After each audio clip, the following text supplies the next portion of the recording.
Hey there, and welcome to the interactive bouquet workshop. Today we're going to make this fun little piece of artwork. It is all interactive. You can pull these out, mix and match, mess with them, put them any way you want.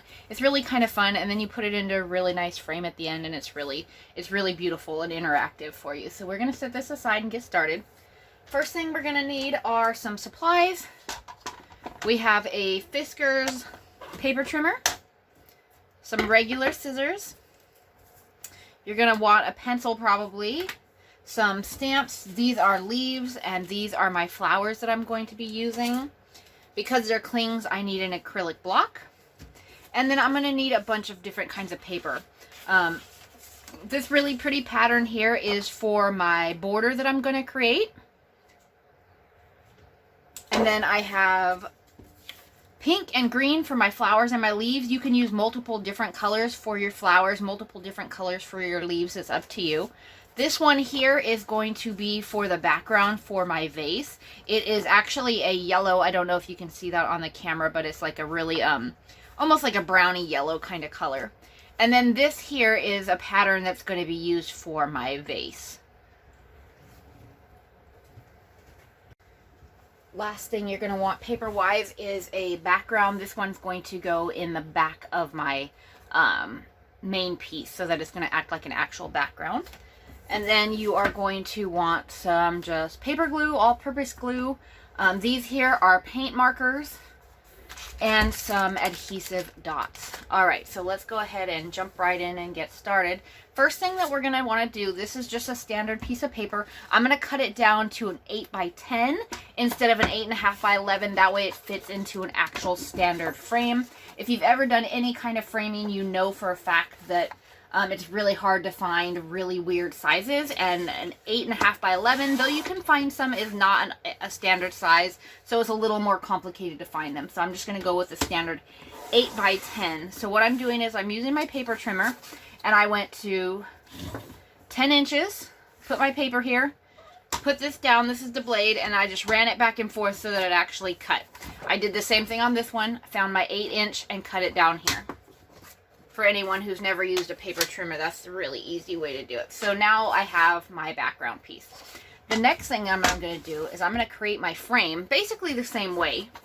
And you're going to want to figure out what kind of orientation you want. It just depends on the pattern that you're using. If it has a clear upside, obviously you're going to want that to be on the top. You don't want it to look like it's upside down. Mine really doesn't matter, so I'm just going to kind of go with it. So again, I'm going to find 8 inches.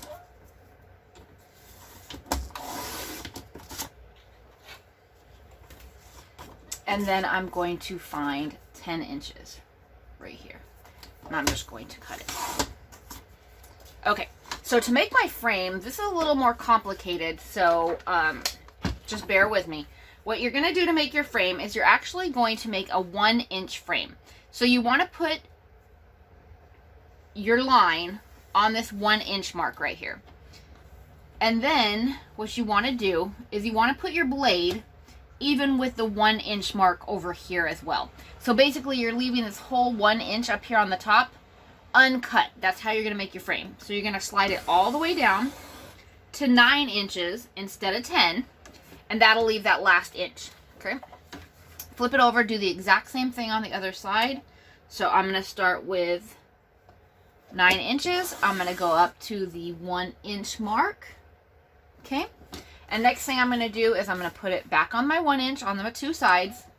Start with 1 inch, or you can literally just line up your lines and cut it that way. It's entirely up to you, whichever one's easier. Sometimes the lines are easier to see, sometimes the numbers are.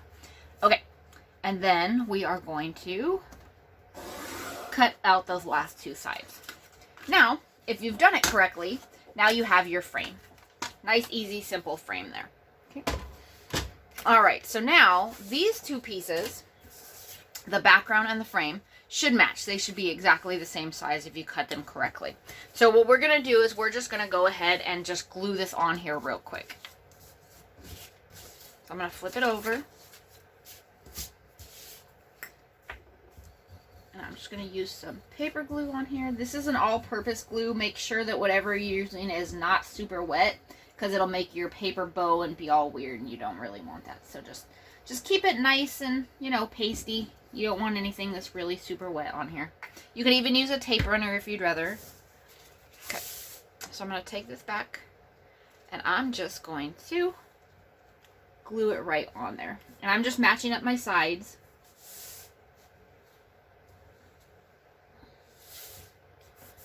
And I'm just going to press it down. And now we have our background. Okay, so that was super easy. So what I did for my middle piece, this is the background where the vase is going to sit. What I did is I took a piece of paper and I folded it in half. And then I kind of set it down where I'd think it would go. And then I sketched with my pencil, you know, just a really light little tiny line basically. And then I cut that out and I folded it in half so that when I cut it, the actual circle, it makes an oval, and it's exactly the same on this side as it is on this side. If you don't like the fold marks, you don't want those on your main piece, just use a piece of scrap paper or a paper bag or something else and make your template. Do it the same way, just fold it in half, see where you want it, make a little sketch mark, fold it in half again, cut everything out, okay? That way you get a perfect little oval that's going to fit inside here. And like I said, if you don't want those lines, just do it on an extra piece of paper somewhere else, okay? And then you can just trace it and cut it out from there, okay? So that's going to go inside. We're going to go ahead and just sit it aside for now. And what you're going to do is you're going to create your vase. So I want this vase to kind of fit kind of down here more towards the bottom, okay? So I'm actually going to cut off some of this because obviously I don't want it sticking off. So I'm going to cut off probably 1/4 of an inch of this one. Maybe 1/2 inch. So I'm lining it up with the 1/2 inch mark and I'm going to cut it. Okay. All right. So now I have pretty much, this is a 2 1/4 roughly. And I'm going to cut off about 1/4 of an inch on the side here. Okay. So now I have 1, 2, 3, and about 1/2. So 3 1/2 inches by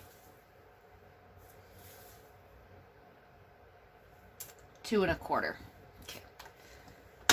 So now what I'm going to do is I'm just going to take this, and I'm going to use this as my measuring tape just because it's super easy. You don't have to get a ruler. I'm going to mark 1 inch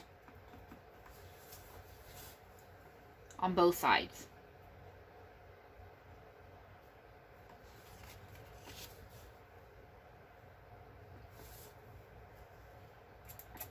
Just like this. I don't know what's going on with my pencil, but it does not want to work here. Let me see if I can fix that. Okay, so there we go. 1 inch right there. Okay. And now I'm going to go in here and I'm going to mark 1/4 of an inch from the bottom. So from this side, I'm marking 1/4 of an inch. And then I'm going to go back and do the same thing on this side. So now I have my inch marks here and 1/4 of an inch mark here.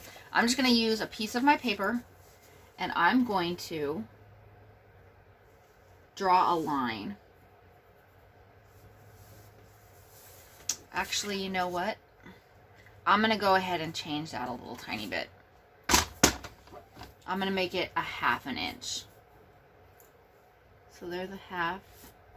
Because I want it to go in a little tiny bit more. So, and there's 1/2. Okay.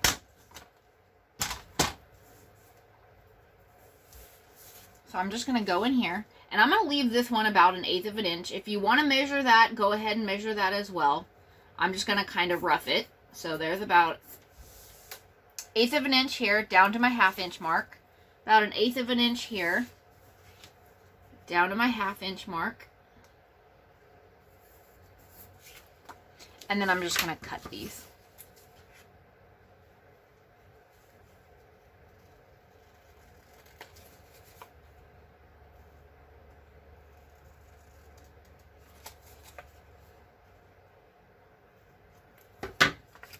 Okay, So now I have my vase, my basic. Alrighty, so what I did was I took my little vase bottom and I actually glued it onto my round. So I just went really tiny little bit of glue all the way around these edges. I left this open to create a little pocket. And then on the front, what I did was I took another piece and I cut it to the exact same size as that top section that we measured. And then you just kind of go around it with your little Sharpie to color in an outline if you want to. You don't have to make the outline. I just find that it makes it look a little bit bolder.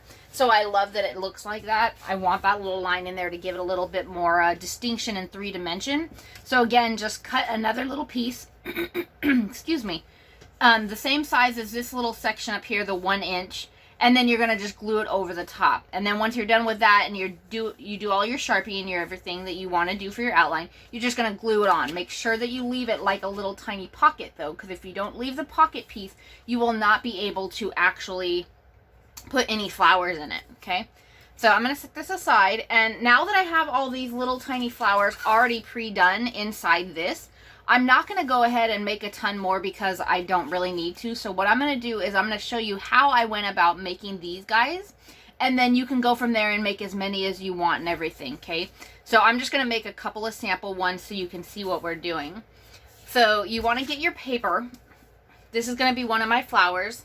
And again, use as many different colors as you want. Make it really pretty and vibrant and everything, you know. Use colors that somebody specifically likes if you're giving it to them. I'm just going to use my dye ink, and I'm just going to pat my stamp into it here. And then what I'm going to do is I'm going to just stamp down nice and firm so that it gets my image on there. And then I'm also going to do the exact same thing with my leaves.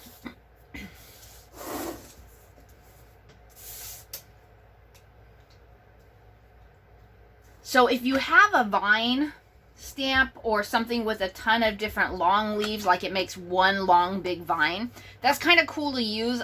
These little guys in here, I only have this little stamp like this, so I actually had to make these. I had to stamp each one and then hand cut them and glue them together. So if you have something that kind of gives you that vine look, definitely go ahead and use it. Save yourself a little bit more time. It's much easier. So here's my little stamp. Basically what I did is I went like this and created, you know, new stamps. I just went and made a couple of stamps. And then I cut them out each individually and actually glued them together to form the vine, basically. So as you can see, there's like one set here, there's another set right here, there's another set right here, and it makes a vine. Okay.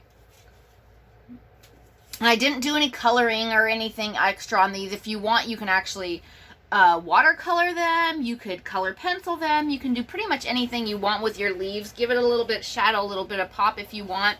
I do a lot of the detailing in my flowers, so I didn't want these to be competing with it. So my flower, what I did was I took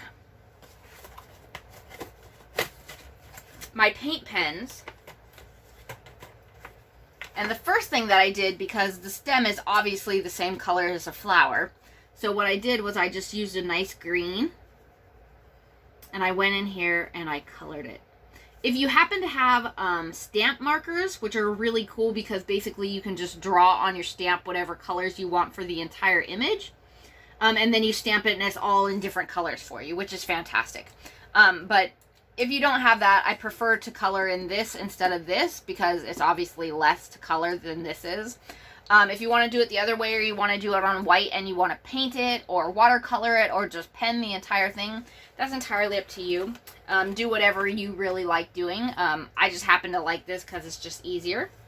So the next thing that we're going to want to do is we're going to add some really cool detailing in here and give it more of a much more 3D effect.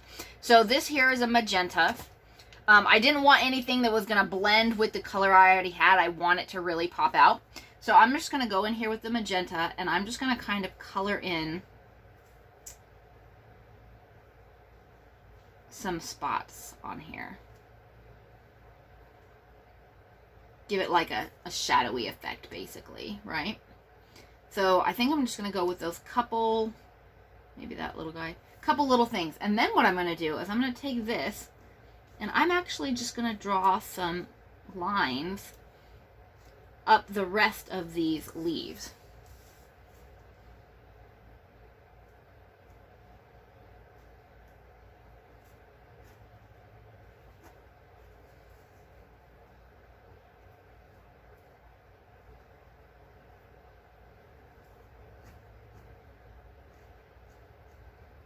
So this is how I make my flowers look more dimensional, give them more depth and stuff like that.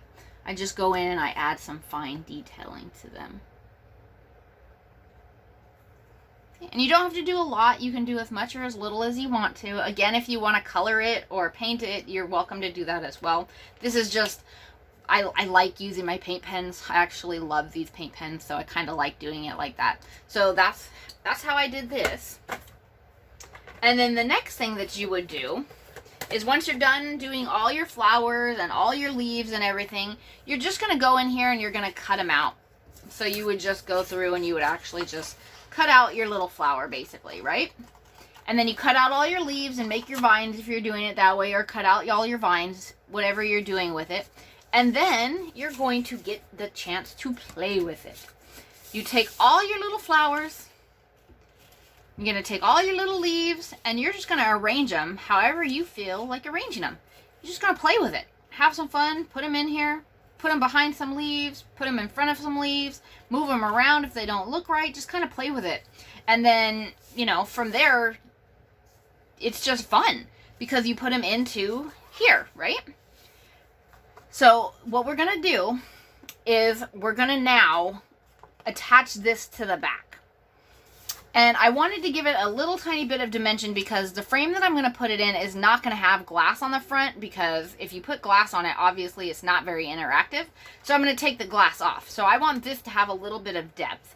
So what I'm going to do is I'm going to flip it over, and I'm going to use some adhesive dots. And these are just little tiny foam dots. They're just this little tiny piece of foam that gives it dimension. I'm just going to put one at every little intersection of my fold here. Let's peel these guys off here.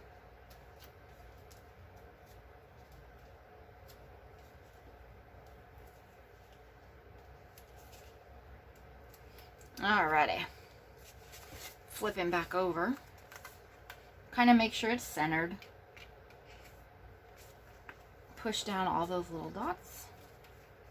And that's how you complete the rest of the frame. And then, like I said, just go in there and play with your flowers. Mix them up, match them, you know, make them all one color, make them a bunch of different colors. Maybe you can make an extra set so that one day when you decide you don't like these pinks anymore, you can go through and add some yellow in. Or maybe you can make a set that changes with the holidays. That would be really, really cool. So just play around with your flowers and your leaves until you just absolutely love them. And I hope you enjoyed the class. You have a good one.